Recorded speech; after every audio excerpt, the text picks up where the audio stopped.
Voy a hablarles acerca de tópicos relevantes de imágenes de la mujer. Realmente esos fueron los temas que se desarrollaron en las conferencias magistrales. Yo seleccioné 3 tópicos, que son los que tengo con rojo, que son las lesiones B3, evaluación de axila y resonancia magnética abreviada, de los cuales intentaré hacer un resumen en los próximos 20 minutos. Voy a iniciar con las lesiones B3. Vamos, esto es basado en una conferencia que dio la doctora Nisha Sharma. La doctora es del Reino Unido, ella es la directora del programa de screening de Leeds en el Reino Unido. Y lo primero es, ¿qué son las lesiones B3? Lo más importante es que no las debemos confundir con BRAF3, que creo que para los radiólogos, pues esta es una confusión. Para nosotros podría ser que el B3 es un BRAF3, pero realmente no. Las lesiones B3 es un diagnóstico histológico hecho en patología. Es el resultado de una biopsia. La clasificación B3 es del Servicio Nacional de Screening, del programa del Servicio Nacional de Screening, que sus iniciales son NHSBPS. ¿Y por qué son importantes? Porque tienen una asociación con mayor grado de malignidad en la pieza quirúrgica y tienen un riesgo significativo de desarrollar cáncer en el futuro 2 veces más si la lesión no tiene atipia o 4 o 5 veces más cuando tienen atipia.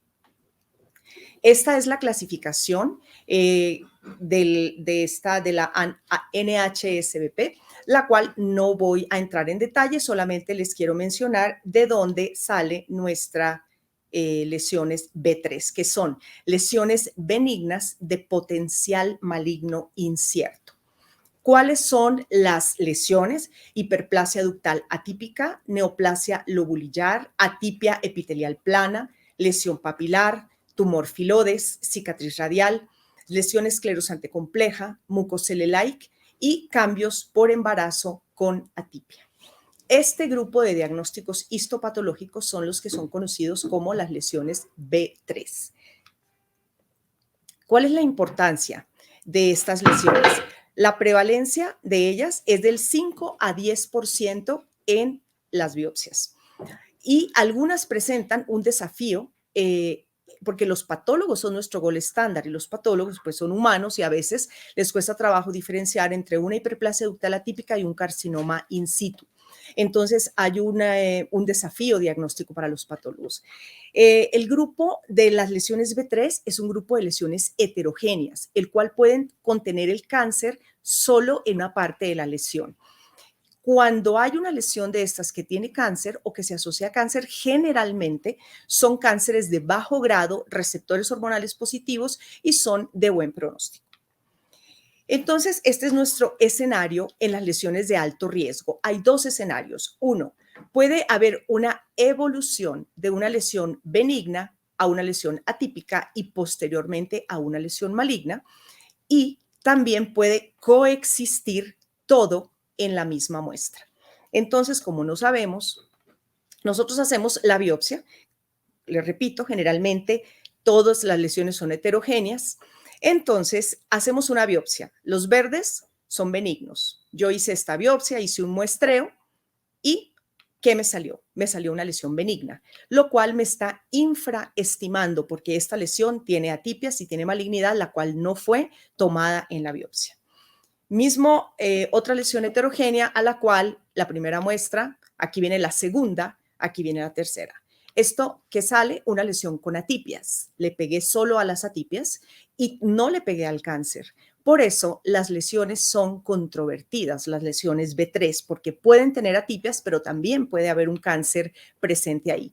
Entonces, generalmente las estamos infraestimando. Y bueno, si realmente le pego a lo maligno, pues ahí sí me va a salir maligno. Pero nosotros en la biopsia, pues no tenemos cómo saber qué es lo benigno y qué es lo maligno.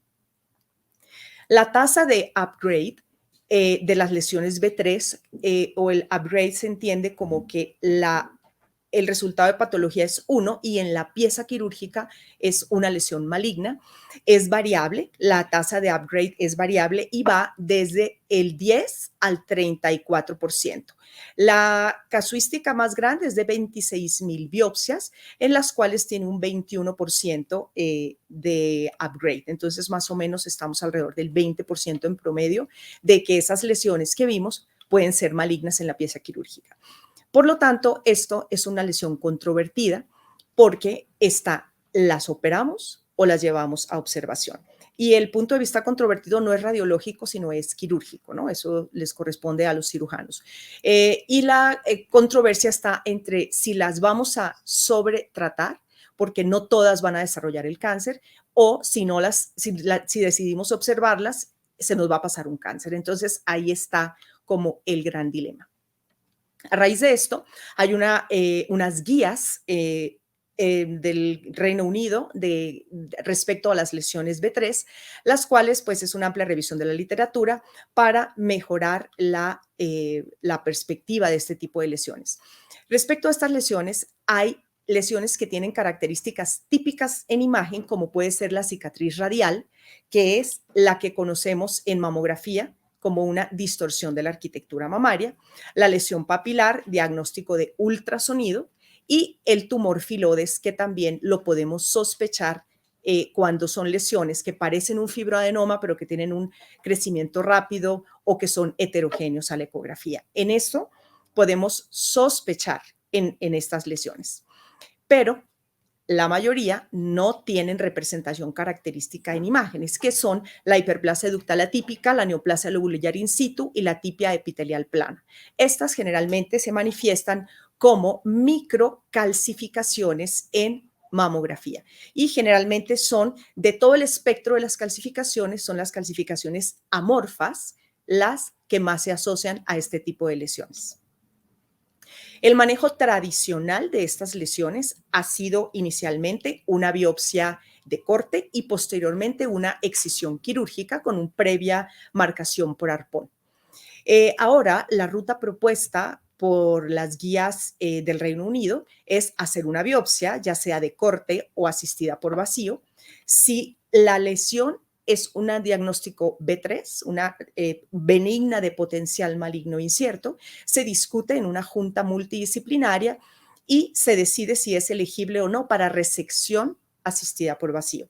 Y vamos a hacer una diferencia aquí de definiciones. Biopsia asistida por vacío es tomar muestra para hacer el diagnóstico y una excisión pues reemplaza a la cirugía, digamos, reemplaza la biopsia quirúrgica. Si la lesión es menor a 15 milímetros, se extrae la totalidad de la lesión en la excisión por vacío. Si la lesión es mayor o la extensión de las calcificaciones es mayor a 15 milímetros, se deben extraer al menos 4 grados de tejido. La excisión asistida por vacío tiene mayor tasa de complicaciones porque el gauge es entre 7 y 9, o sea, es una aguja bastante gruesa y para sacar 4 gramos de tejido, pues siempre es bastante la laceración del tejido, entonces hay mayor tasa de hematomas, pues tiene que haber un equipo dedicado al manejo de esas complicaciones y también la puesta del clip se puede desplazar por los hematomas cuando los hay. Entonces, la nueva ruta que proponen las guías del manejo de las lesiones B3 es que el reporte radiológico debe incluir qué tipo de biopsia realizamos, si fue de corte, fue vacío, qué tipo de aguja, cuántas muestras tomamos y en cuántas de las muestras, de la radiografía de las muestras, se ven las calcificaciones. Y también importante, si la muestra es una lesión B3 sin atipias, esa paciente puede volver al tamizaje. Y si hay atipias, entonces es un seguimiento mamográfico por 5 años con mamografía diagnóstica.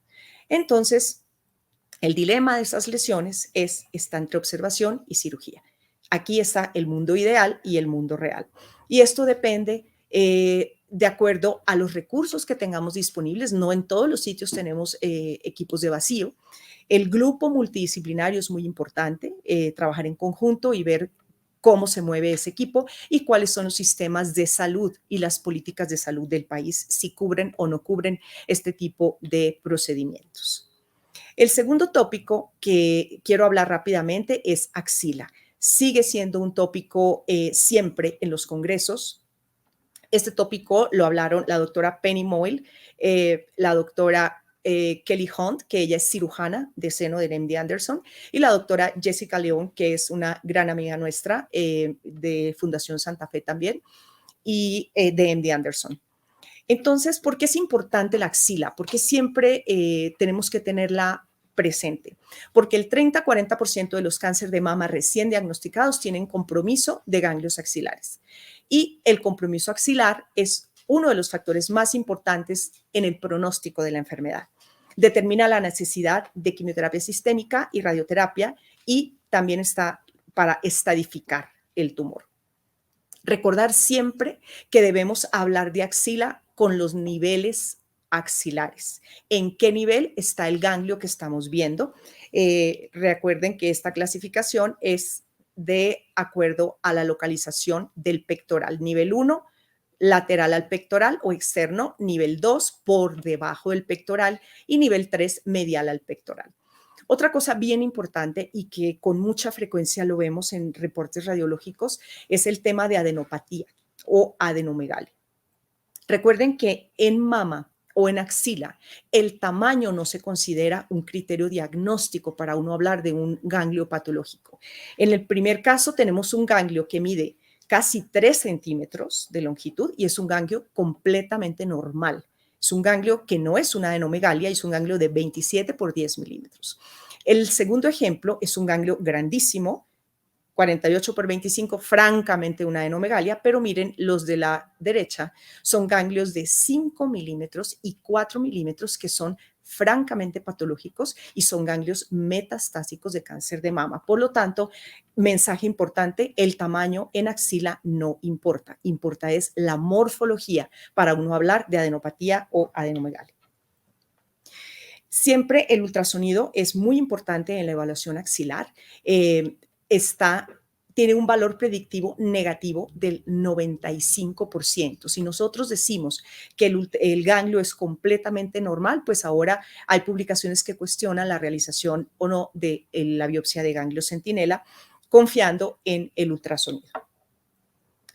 Respecto a la evaluación prequirúrgica de la axila, pues el gold estándar es el ultrasonido. Es accesible, barato, dinámico, guía de biopsia, pero sabemos que es operador dependiente y también pues dependiente del transductor con el que efectuemos la ecografía.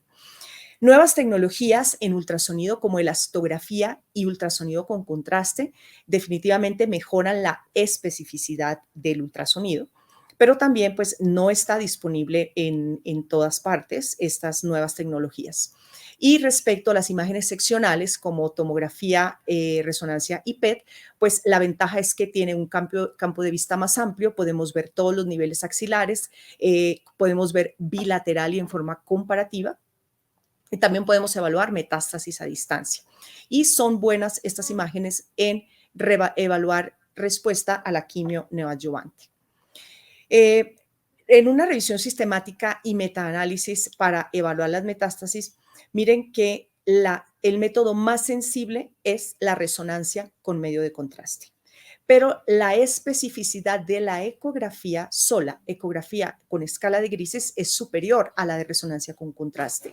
Y definitivamente la resonancia con difusión todavía tiene más especificidad que el ultrasonido en evaluar ganglios axilares. Respecto a la neoadyuvancia, se considera el ultrasonido el método de elección para evaluar la axila post-neoadyuvancia y está incluido en estudios muy importantes como el estudio Allianz. La detección de metástasis, el examen físico tiene un falso negativo del 45%. Por eso los clínicos requieren de un estudio radiológico. ¿Por qué? Porque ellos no pueden detectar, como vimos esos ganglios de 5 milímetros metastásicos, solamente son vistos por imagen. Entonces, ultrasonido primera línea, imágenes seccionales son útiles, pero sobre todo cuando ya queremos estadificar y queremos ver metástasis a distancia. Respecto a la biopsia axilar, pues debemos escoger entre una biopsia de aguja fina o una biopsia de corte en biopsia de ganglio.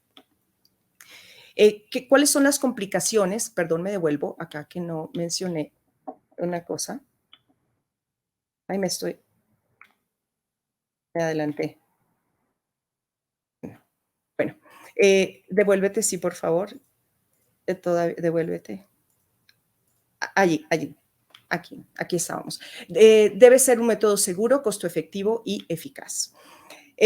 La disección axilar, cuando a uno le hacen vaciamiento axilar, eso tiene muchas complicaciones y por eso hay estudios como el Z11 que han venido a modificar la evaluación de la axila preoperatoria.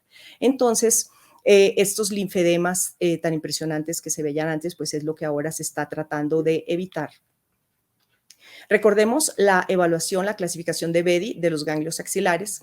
Tenemos 6 tipos de ganglio axilar. Sabemos claramente que el 1 y el 2 son benignos, no requieren biopsia, con un valor predictivo negativo del 100%, y sabemos que el 5 y 6 requieren biopsia, pero siempre aquí está el problema en los que están en la mitad.